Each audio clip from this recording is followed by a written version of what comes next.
Right. Well, hi, everybody. My name's Emma Cantrell. I'm the Director of Education here at Bellevue Arts Museum. And I'd like to begin our program today with a land acknowledgement. Bellevue Arts Museum acknowledges that we are on the indigenous land of Coast Salish peoples who have reserved treaty rights to this land, specifically the Duwamish and the Snoqualmie Indian tribe. We thank these caretakers of this land who have lived and continue to live here since time immemorial. We are so thrilled to be gathering virtually today to co-host Northwest Designer Craftsman's Russell and Marjorie Day Estate Lecture, Figuring Out Contemporary Ceramics. Following the lecture today, we'll have time for a brief Q&A with our speaker, Sequoia Miller. Please use the chat function at any point during the lecture, and I will take charge of compiling any questions for Sequoia to answer at the end. And I'll also be watching to see if other folks join us from the waiting room. But now, to introduce our speaker, I'd like to welcome Nancy Lorem Adams, President of Northwest Designer Craftsman. Hi, everyone. So happy to be here. Thank you, Emma. Northwest Designer Craftsman really appreciates the partnership that we have with the Bellevue Arts Museum, and we're delighted to be presenting this invited lecture through the Russell and Marjorie Day Estate Series lecture program. For those of you who are not familiar with NWDC, we are a 5-state juried artist and art supporter membership organization. And we've been working in the arts and the fine craft area for 65 years in our region. And we're dedicated to advancing understanding and appreciation for fine craft.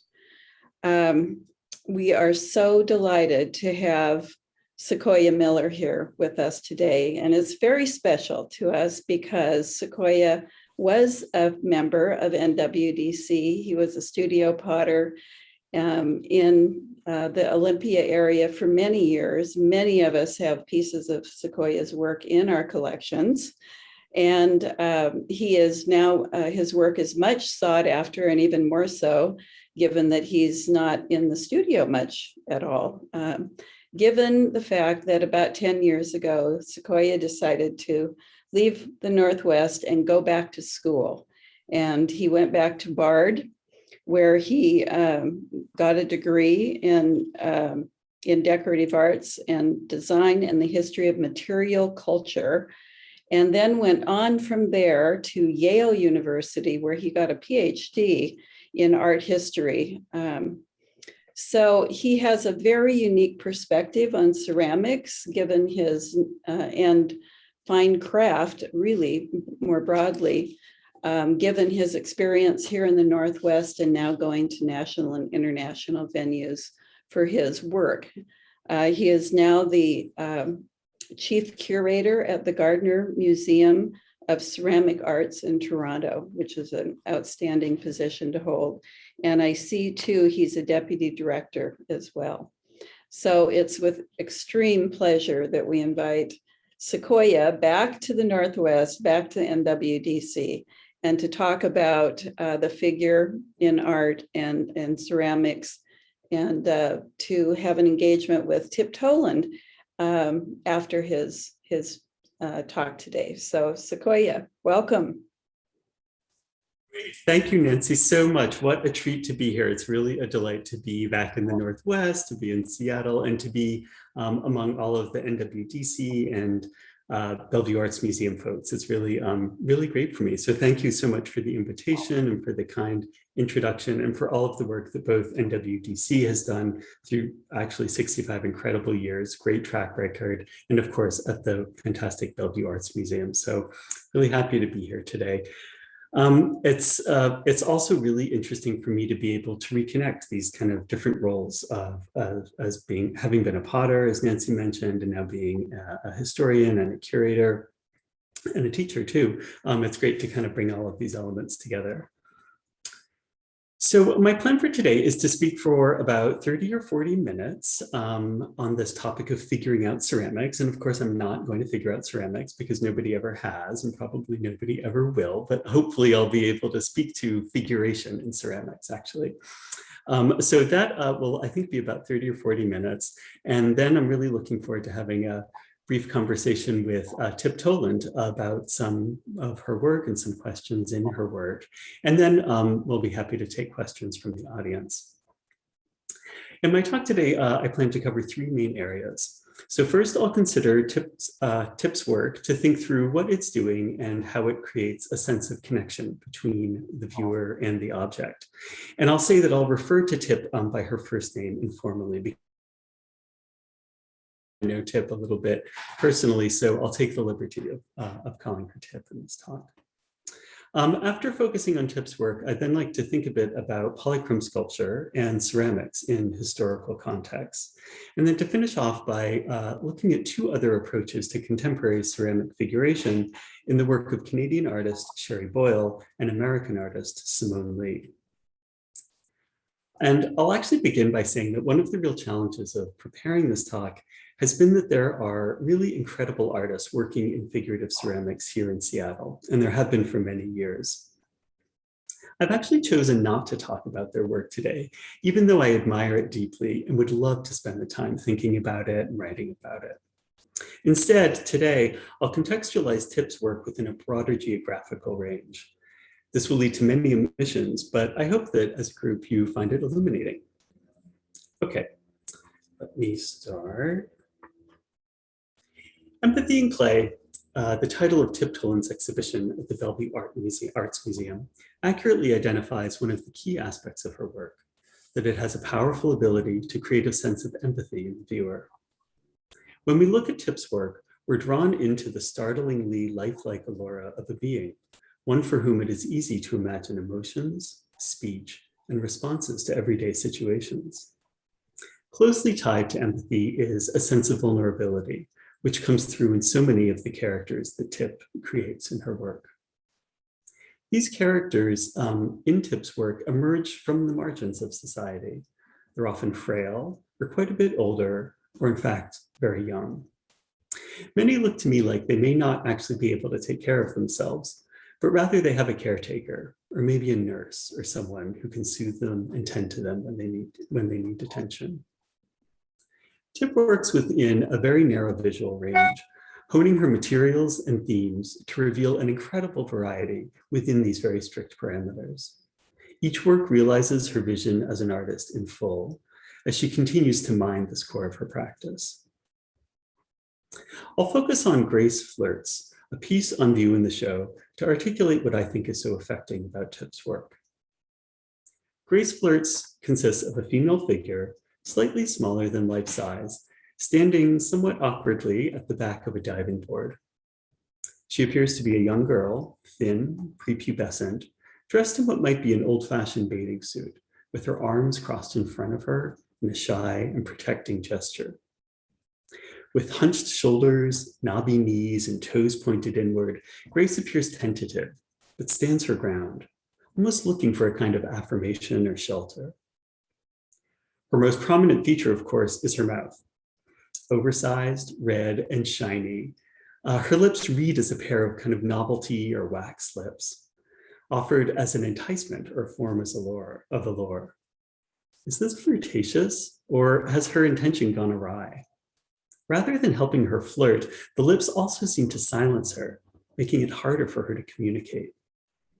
Who would she be flirting with, and to what end? And why is she standing on a diving board, looking like she's far from ready to leave?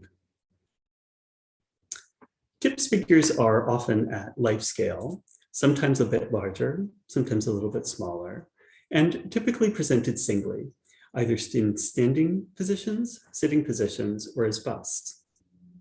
They seem to occupy their own worlds, yet they reach out to us as viewers, often gazing in our direction or nearby.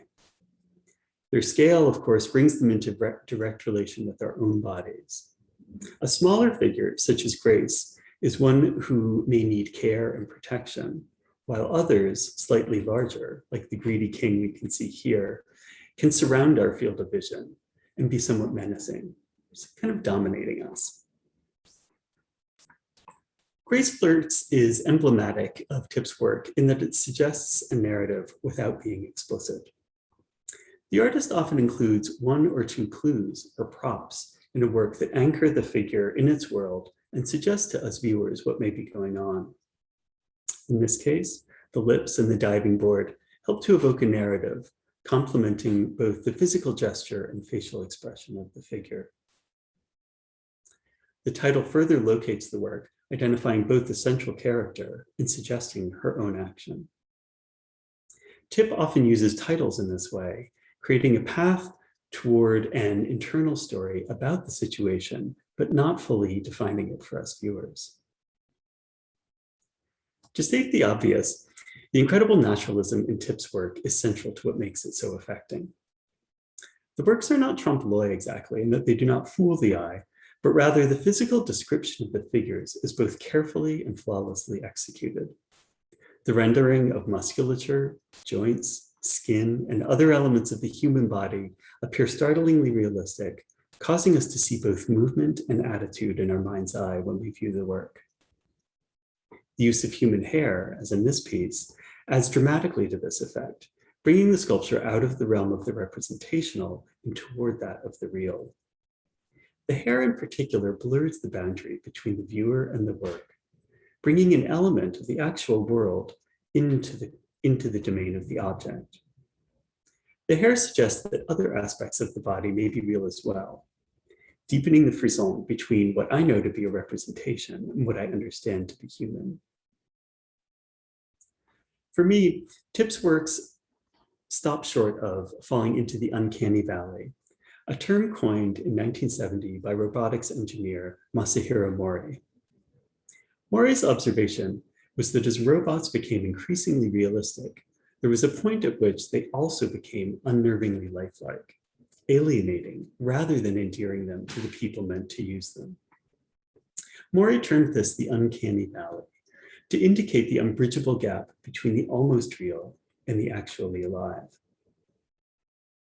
Those of us in the crowd who are sci-fi nerds or of a certain generation may remember the character Data from Star Trek: The Next Generation in the early 1990s. The character was an AI and artificial intelligence, yet he was meant to be uncanny and is not quite resemblance to being human. You get a suggestion of that in this image with his overly pale skin and his stone-faced gaze.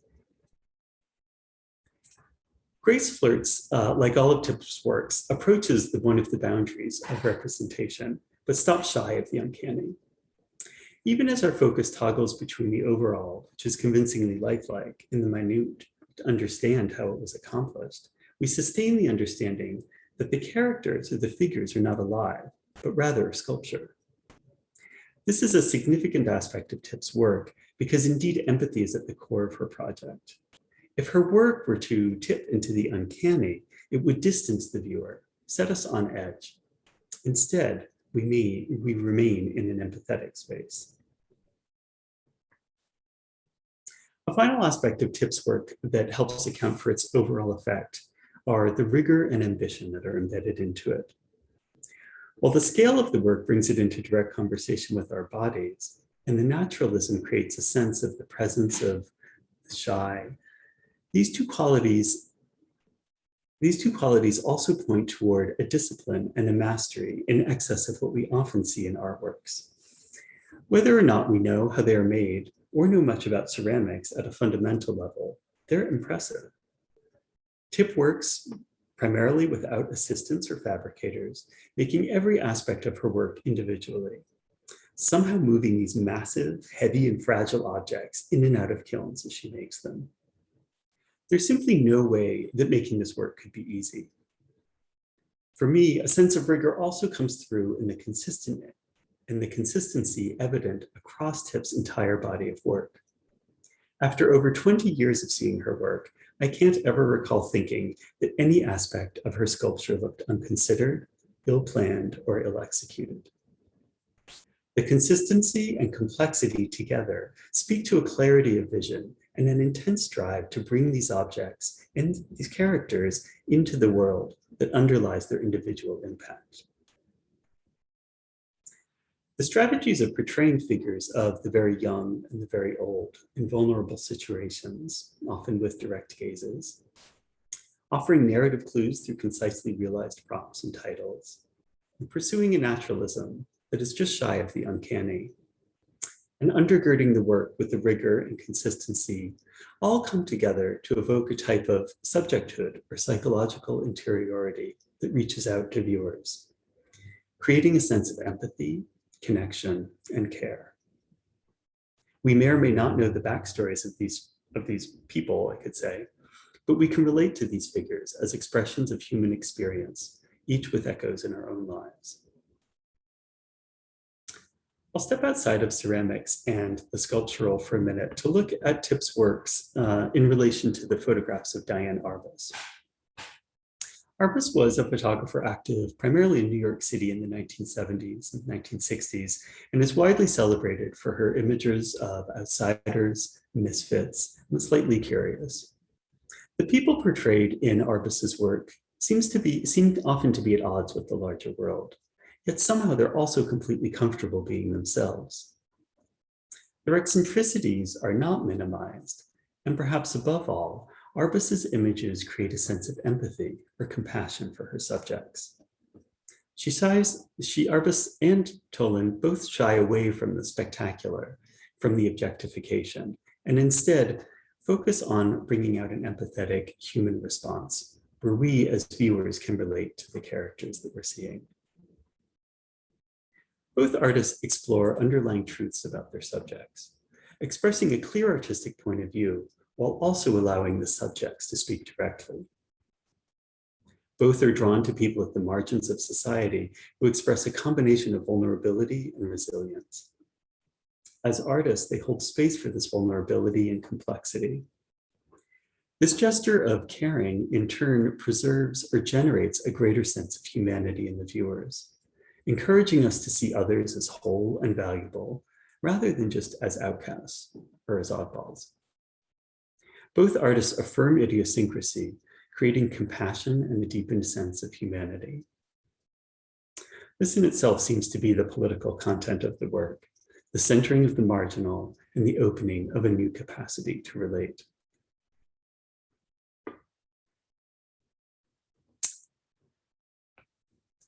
Switching gears, now that we've thought a little bit about vulnerability and empathy in Tip's work, let's hold that in our minds for a moment. I'd like to widen the focus to consider the broader historical context in which it operates. Tip's approach to ceramics can be tracked along two historical trajectories, one being polychrome sculpture in the West, and the other being the emergence of ceramic sculpture as a vital area of practice in the 20th century. Painted or polychrome sculpture has a pretty fraught history in the West.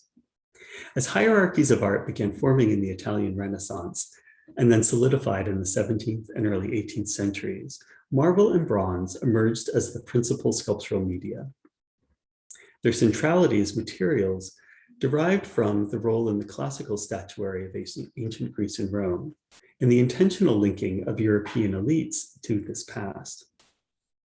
Initially, the classical works were understood to have been pure marble and bronze.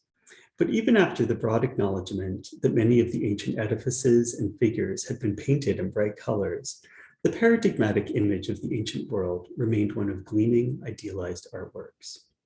So sculptors such as Antonio Canova worked in what they imagined as a classical idiom, emphasizing the purity and the whiteness of the marble. At the same time, painted figures were common, particularly in religious contexts in Southern Europe and in popular entertainments at events like fairs, puppet shows, and presentations of waxed memorial mannequins. By the 18th century in the West, painted figures such as these came to be associated with popular or folk culture, theater, processions, sideshows, and the like.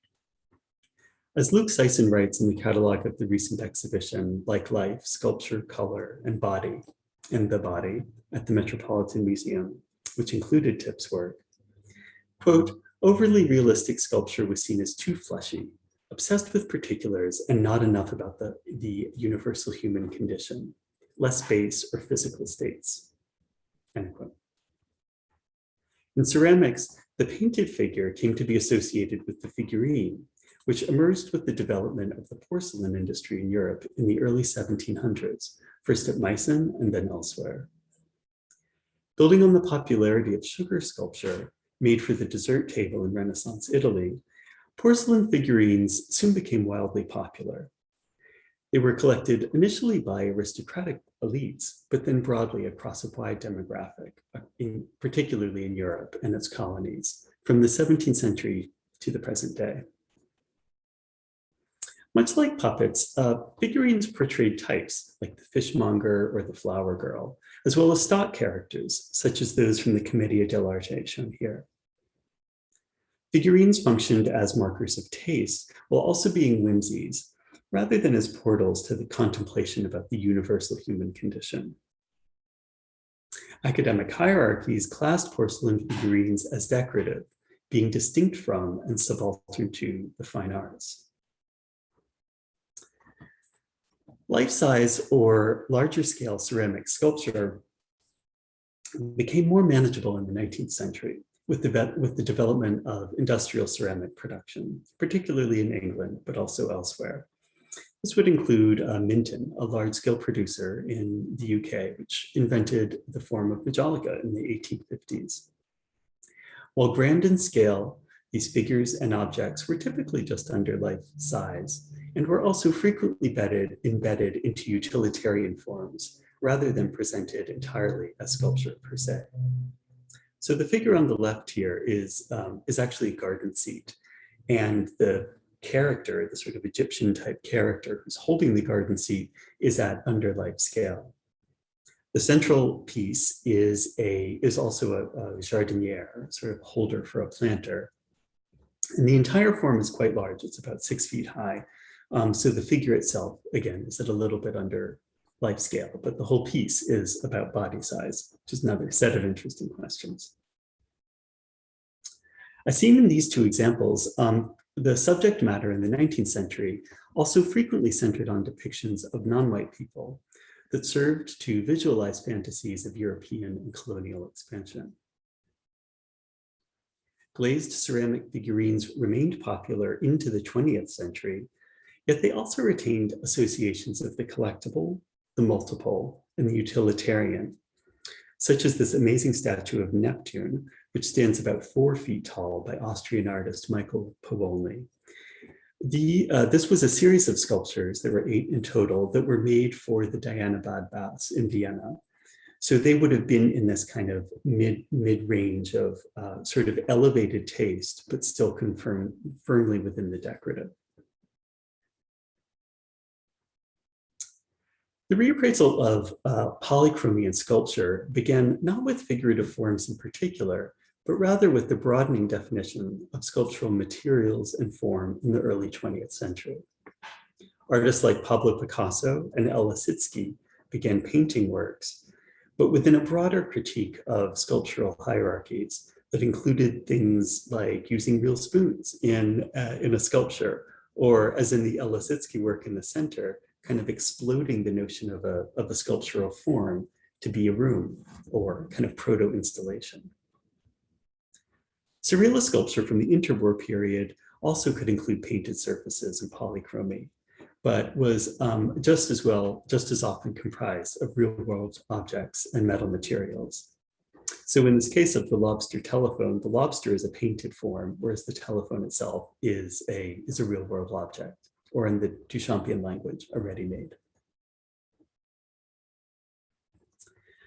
Both figuration and polychromy fell out of favor in the mid-20th century with the rise of abstraction and a truth to materials ethos of modernism.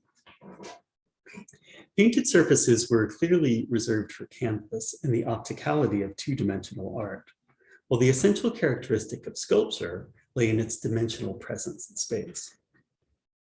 Some high modernist sculptors like Anthony Caro painted their work, but more typically, surfaces were patinas or abrasions that emphasized the material at hand rather than masking it under a layer of color, such as we see in this work by Richard Serra. When ceramic sculpture came onto the scene in a really forceful way in the post-World War II years, it was mainly through abstract idioms, as pursued by artists like Peter Voulkos, Toshiko Takeazu, and many others. Some of these artists use overtly glazed surfaces, while others emphasize the materiality of the clay itself. Robert Arneson is widely celebrated for opening a figurative approach to ceramics in the early 1960s, one that soon became central to the field, including luminaries such as Patty Warashima, who will be familiar to many on this call. With the growth of funk and then representational ceramics that incorporated brightly colored and varied surfaces, polychrome glazed or painted sculpture became normative within studio ceramics, but still somewhat atypical elsewhere. In the last 15, maybe 10 or 15 years, two trajectories have reshaped and expanded audiences for figurative ceramics. One is the growth of figurative painting and sculpture more broadly, and the other is the way that ceramics has moved into the mainstream of artistic practice. For much of the 20th century, figurative painting was relegated to the margins of the art world, understood as being out of step or old-fashioned or just a little bit irrelevant. More recently, though, a generation of artists, including Nicole Eisenman, McLean Thomas, and many others, have reinvigorated figurative painting as a vital art form with new perspectives and approaches to representing a broad range of experiences in the world. At the same time, as many of us will already be aware, ceramics, along with other craft media, has moved more into the artistic mainstream. Ceramics are now routinely included in general exhibition and commercial art spaces, with numerous artists working across disciplinary boundaries to explore the medium in a porous, multi-directional exchange. A complex ecology exists now, both within and across interdisciplinary aspects of the field, to make space for a wider range of discourse, while at the same time familiarizing general audiences with the particularities of the medium. At the intersection of these two impulses, that being figuration in painting and the mainstreaming of ceramics, artists like Tip Toland can now be seen, understood, and collected within a much broader and more nuanced context.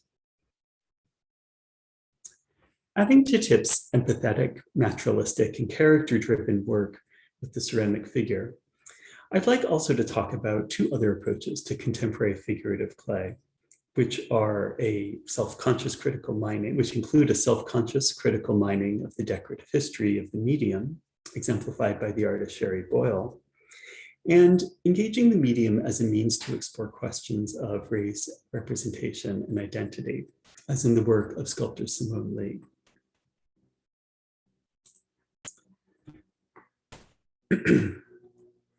While clay artists have for years dug into the vast archive of world ceramics for inspiration, it is with renewed enthusiasm and critical perspectives that artists are now looking toward historical sources, in particular European porcelain. Admired for its technical accomplishment, much European porcelain from the 18th and 19th centuries looked inconsequential and decorative to modern eyes. One key example of this critical reappraisal is Sherry Boyle, a Canadian figurative painter who began working in porcelain in 2005, exhibiting a series of figurines based on 18th century prototypes.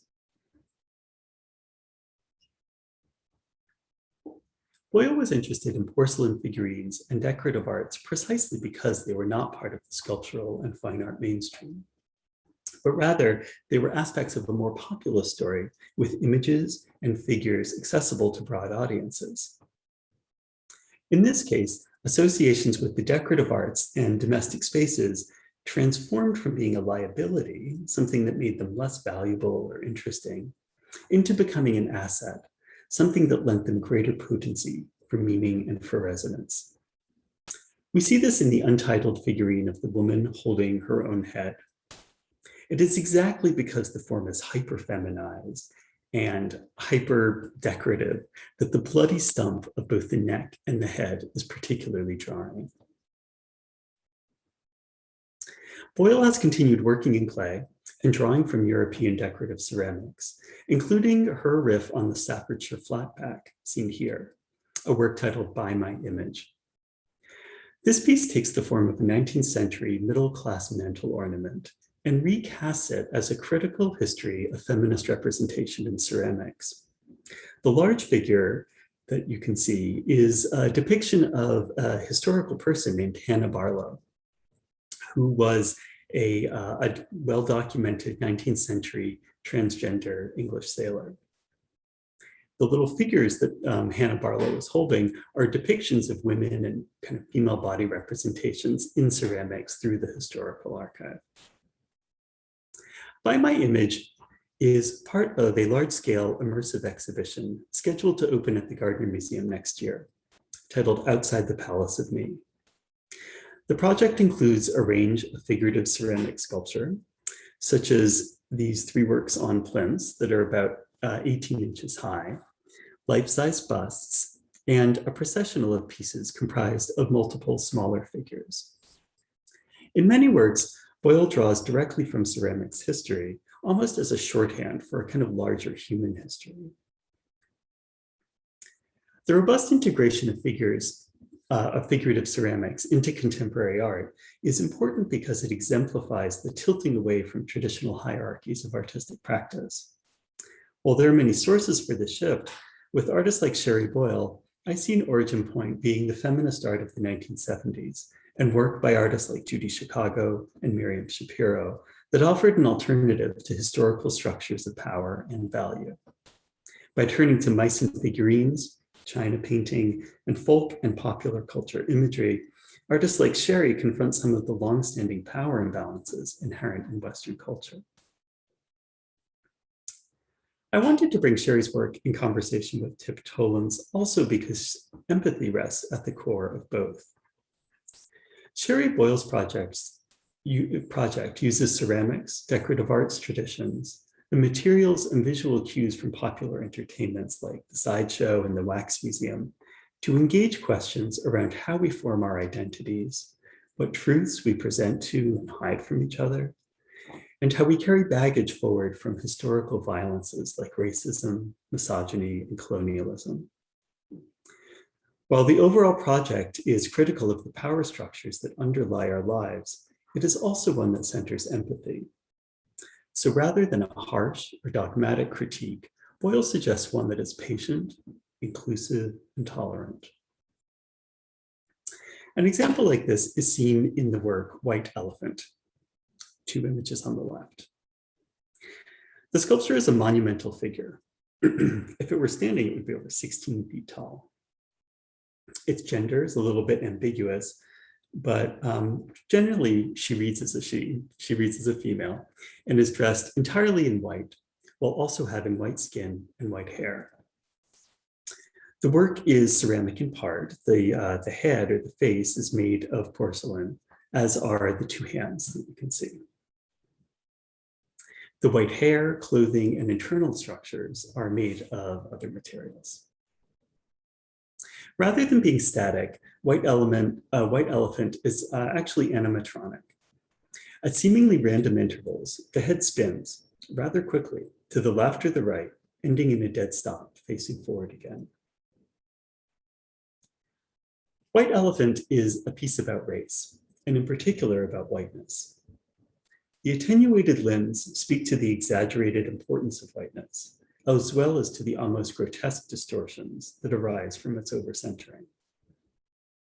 The spinning head and kind of vacant, doll-like face suggests to me how confusing it can be for people who identify as white, myself among them, to come to terms with what our whiteness means and how its politics impact and distort both our own lives and the lives of others. So the work is complex, kind of overtly political, a little bit charged, yet it approaches these questions of the invisibility of whiteness from a place of empathy. It seems to encourage white people to look at our own distortions, but seems to do so in a way that avoids judgment and accusation, instead seeking to create a space for dialogue, growth, and change. This aspect of ceramics that draws from decorative or domestic and suggests alternative power structures also finds additional purchase in figurative work to talk about race and representation. whereas marble, bronze, and other sculptural media aspire to not directly depict skin tone. Ceramic, by virtue of both its material associations with the body and being coated with a glaze or other material, almost inevitably suggests race. Another artist who explores this fruitfully and in a pretty different way is Simone Lee, a sculptor who has long worked in ceramics among a wide range of media. Lee's figures are wholly or partly ceramic, depicting women in varying degrees of abstraction, sometimes as vessels and other times as monumental forms.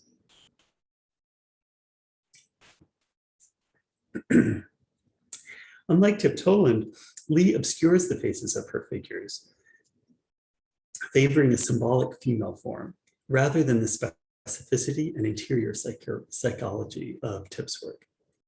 Here, the figures function in Lee's work in Lee's words to address Black female subjectivity. They appear more like goddesses or ancestors rather than people you would actually meet in the world. Her figures stand apart, opaque, symbolic gestures toward the state of being human or female, but not actually subject to the frailties and foibles of humanity. For Lee, Lee seems to offer a means to explore and represent Blackness in the material, the form, and in the surfaces. Her formal language evokes Blackness through the characteristic facial features, references to Black hairstyling and coiffure, and uses of raffia evocative of both vernacular architecture and ritual dances. Clay itself sometimes appears to be a literal depiction of skin tone, while at other times it is more ambiguous. Apart from being able to signal race, clay serves as a vernacular medium for Lee, connecting her sculptures to the earth, folk production, and utilitarian and iconic forms found in many places in the world.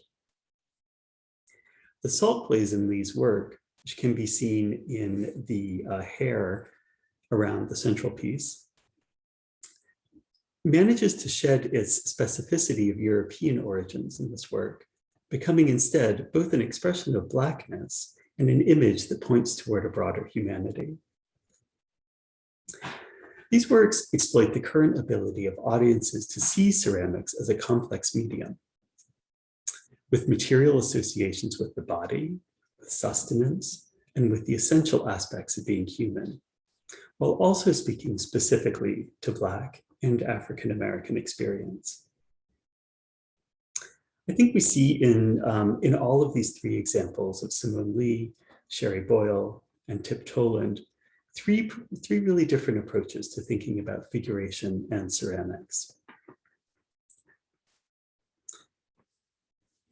I hope that by spending a little bit of time speaking about each of their work, we can start to see how they work, how in Tip's work, there's a strong emphasis on empathy and interiority. While in Sherry Boyle's work, there's a bit of a stronger emphasis on decorative arts traditions. And in Simone Lee's work, there's an emphasis on a kind of universality with also a specificity toward Black subjectivity. These, I think, are just three of the current approaches to thinking about figuration in ceramics. I think now that, that rather than kind of tie this all up, I would love to invite Tip Toland to unmute herself, and we can chat a little bit. Good afternoon, Tip. Hi, can you hear me? Yes, I can hear you and I can see you, and it's a delight to be here with you. Thanks for joining. So glad you're doing this. Thank you so much, Sequoia. Absolutely, it's a treat. So I thought we would just kind of have an open conversation. I'm happy to go back into the slideshow if we want to speak to any particular work, but I thought we could start a little bit more broadly, and maybe I would ask you a question that I don't think I've asked before, which is how much you relate your work to sort of contemporary contexts. I know you work very hard. You're a very disciplined artist, and you live in a little bit of a remote-ish location. So you kind of hunker down and make your work. And I'm curious how important it is to you to have a sense of sort of like what figurative ceramics looks like now, or how it sort of differs now, versus to what extent do you feel like you're kind of doing your own thing and you're focusing on your work and less keen on thinking about what's happening elsewhere? I think I've never really been very influenced from the world of figurative ceramics, and although it's not that it doesn't impress me and blow my mind sometimes, but it doesn't generate. I don't relate to it in terms of what I want to contribute in that field. What I want to contribute is such an internal kind of generated ideas and such that it sort of doesn't matter. And the more I can almost get away from that, the whole influence, for me, that's better. So I really depend on, it's my muse, I guess, is very, very internal and kind of speaks to me. It doesn't always speak to me, but when it does, I want to listen to just that. In a way, you're pointing toward another question that I had, which has to do with self-portraiture. And this is an aspect of your work that is a pretty strong through line through quite a bit of your work, and has been for a long time, but not one that I spoke to today. So I'm wondering if you could speak about, and in a way you've started already, if you could speak maybe then a bit more about self-portraiture and your muse, and how it works for you to depict yourself and to use your own physical being as a point of departure.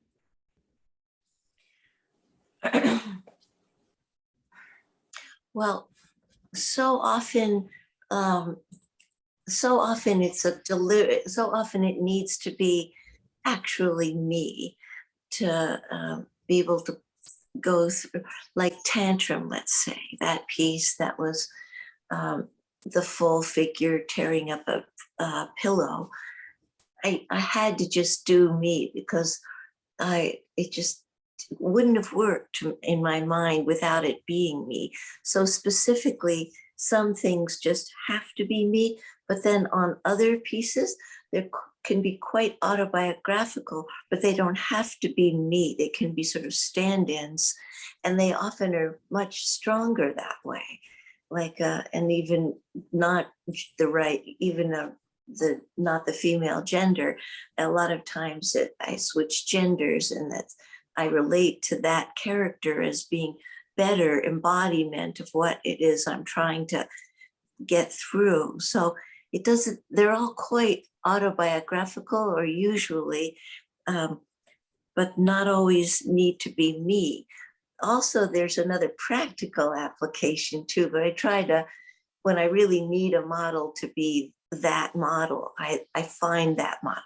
But sometimes if I can pull it off with just me, then I can photograph myself. I can refer to my body very simply and easily, and a lot of photographs. So when in doubt, it's just handier to go with my own self. You just mentioned photographs and sort of taking images of your body as a way to see yourself. I'm wondering if you also, sorry if this is too intimate of a question, but I'm wondering if you also sort of touch your body as a way of, as part of your sculpting practice, as part of your way of understanding shape or form or musculature or physical presence. Not terribly, but I always like to look at my body when I'm the model from as many different standpoints, and lighting, and underneath, and behind, and reversed, and every way you can look at it. And then at night, just brushing my teeth, I can't help but notice what I look like from that position, and then that's information. So you get a lot of information if you're the model, you know. Paying attention, right? Yeah. You mentioned a little bit just now about sometimes the muse not speaking to you, and I think one thing that impresses me so much about your work is the, as I said earlier, this kind of the consistency and the ambition evident behind it, and it feels to me like you're very productive and you're always on, kind of. Do you feel that you have moments when you don't hear that voice or that kind of song about what's important to you to make? I'm there now, you know, really big slump now. I really don't know what to do next. I feel like the last big piece, the Greedy King that went out, I felt like that was an ending point, really, of no more big work, because it's too epic in a way.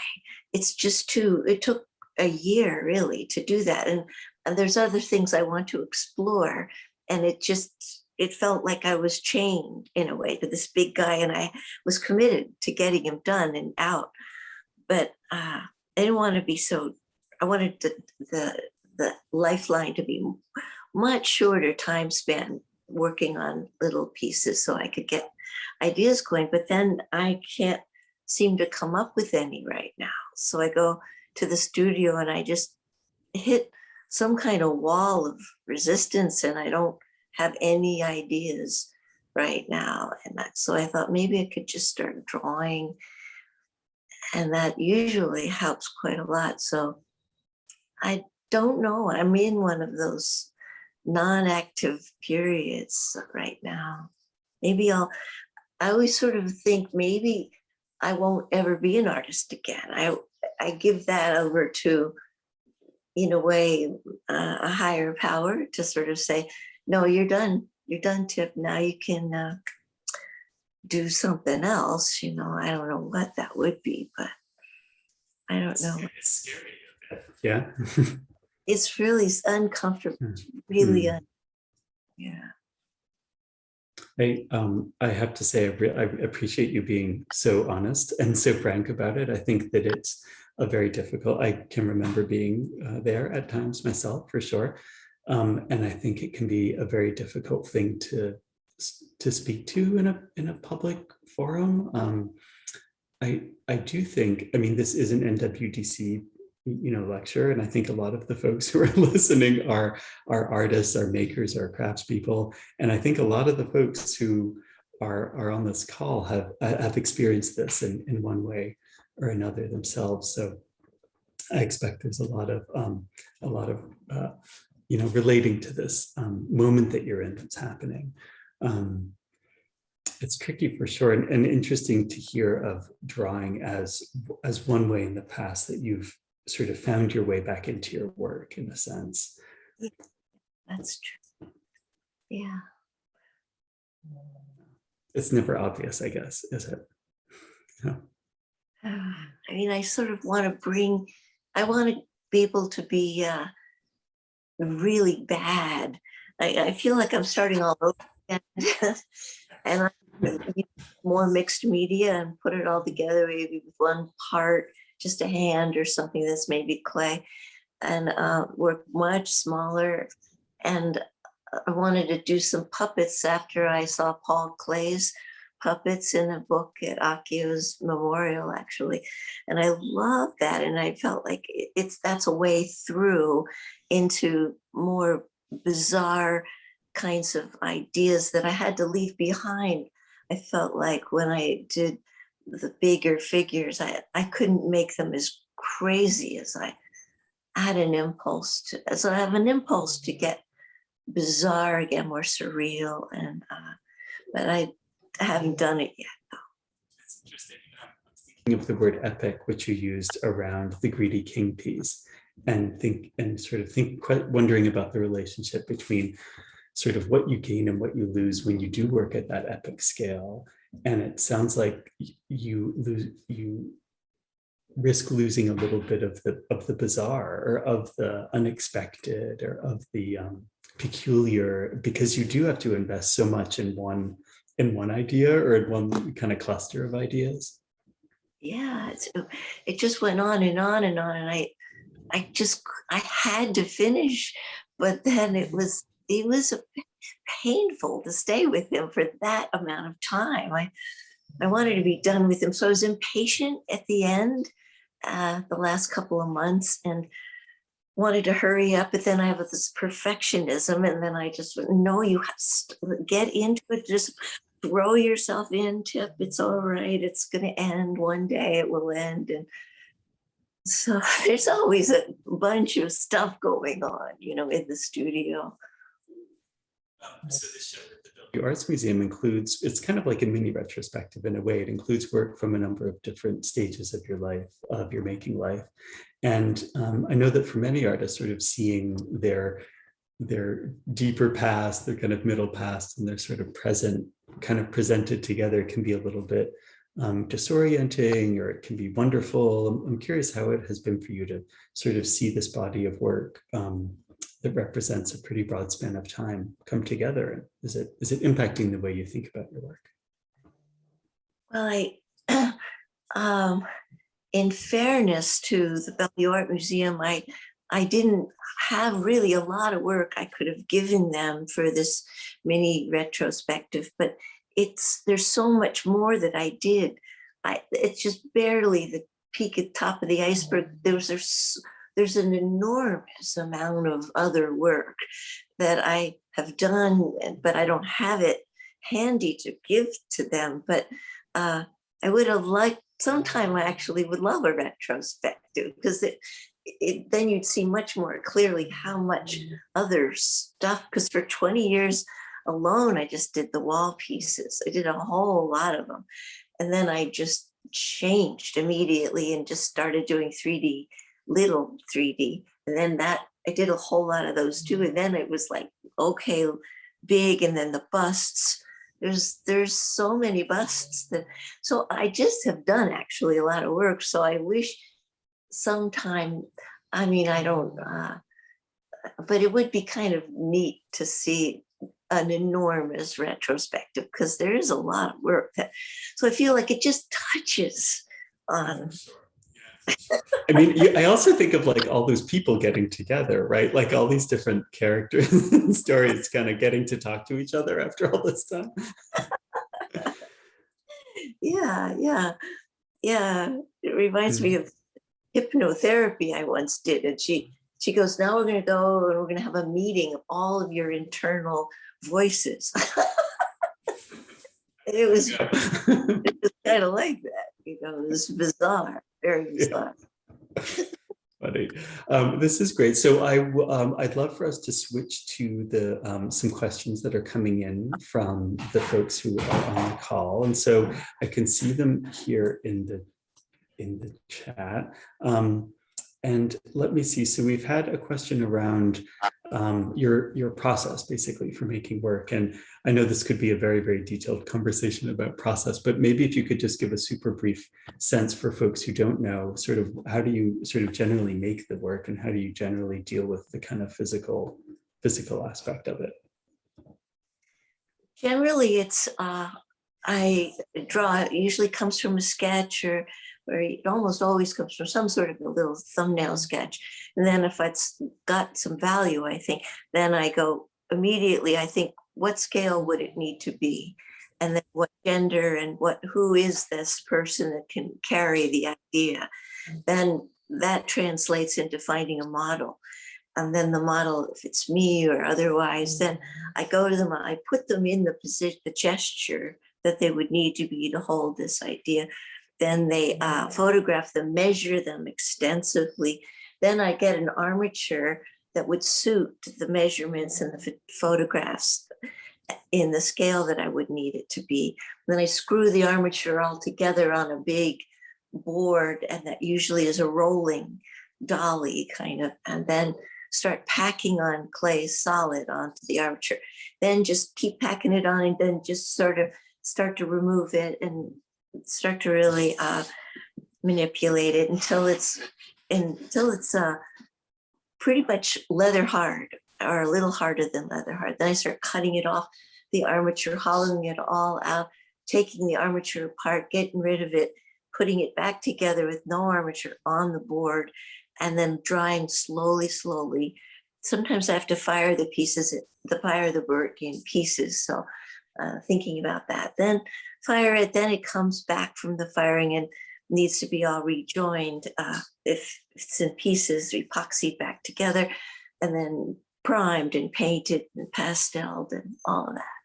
Hair comes That was really good. That was like one of these like high-speed, video kind of on an audio track. Thank you. That was like really great. And actually, one reason why I think you were able to do that so clearly and so quickly and concisely is because you're a teacher. You've been teaching both your working methods and I think other working methods for a while. And I know that you have a very devoted following of students. And it seems like teaching is an important part of your work, important part of how you think of your artwork and your relation to other people. Can you speak to sort of how teaching feeds you and what it does for you? Excuse me. Well, I do really like teaching. I really like sort of just giving them enough to get out of the way and sort of see what they do. But then sometimes that's the kind of teaching I would rather do. But sometimes people want to know exactly how to put an eyelid on, exactly how to get it the right depth in the socket, exactly.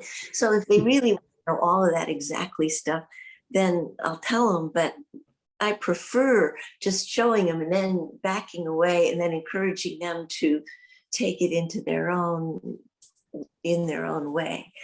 But because I really like folk art, and I don't want to make people think they have to make their work like my work. So, but I really like the aha moments when they get it and they see it, and if we're working all together from a model, it's like, yes. Do you see how shifted the whole piece? It's just like brilliant, and it's just thrilling to be able to be there with them.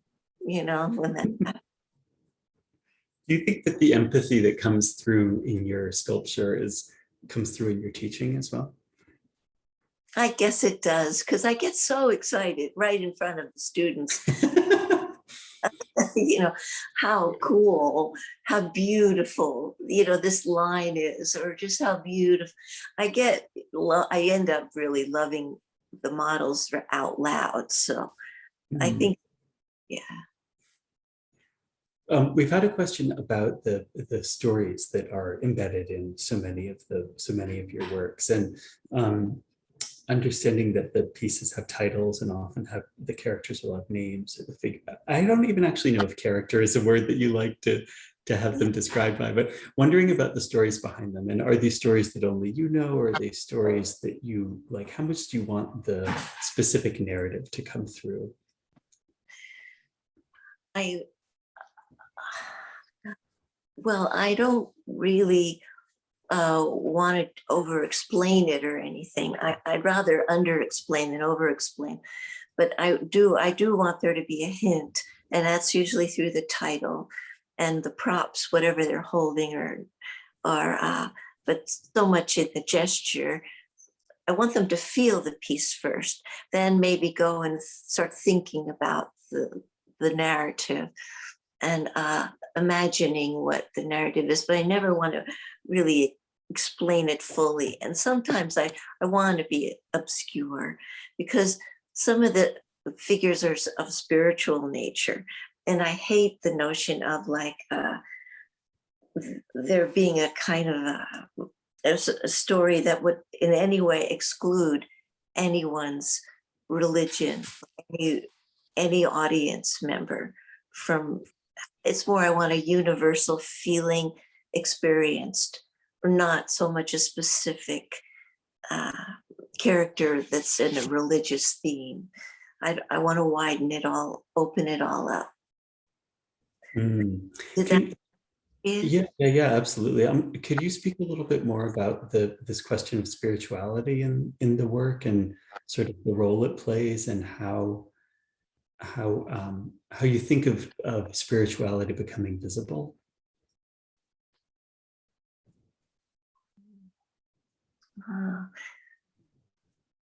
In the earlier work, when I first started, I was actually really sort of illustrating something in my mind, but didn't want you to think I was the viewer. Wanted it to sort of come in through the back door and make itself known through the back door only. So, because I don't personally like when I look at a spiritual piece or some religious piece to be, it sort of takes my part of it out. It excludes me as the viewer to go anywhere with it personally. If it's too clearly an explanation of a spiritual story or something. So I want to be sneaky about it. And that in the beginning, I was pretty sneaky. I didn't want to explain it really. But now spirituality, what it means to me is much more of a universal sort of, it's much more universal. It's not specific to any religion. So I can be more point blank and have it be more readily available to everybody, because it's a human thing. I wanted all the work to be about a human, something human that's common to all of us. Yeah. It's interesting that you focus so much on the sort of the structures of the body. Even though you're actually focusing on the sort of spiritual and emotional aspect of the experience of being human, as opposed to the sort of maybe medical aspects of being human. You know, you have this very careful attention to what sort of how the body is constructed and how it conveys sort of the body as a vehicle, but this kind of consistent emphasis on spirituality, on empathy, on sort of psychology. It's an interesting tension, I think. Psychology's always played really, really big. Maybe the biggest influence throughout all the work is a surrealistic way of talking about the psychological. And the spiritual just can't help but come into that. You know what I mean?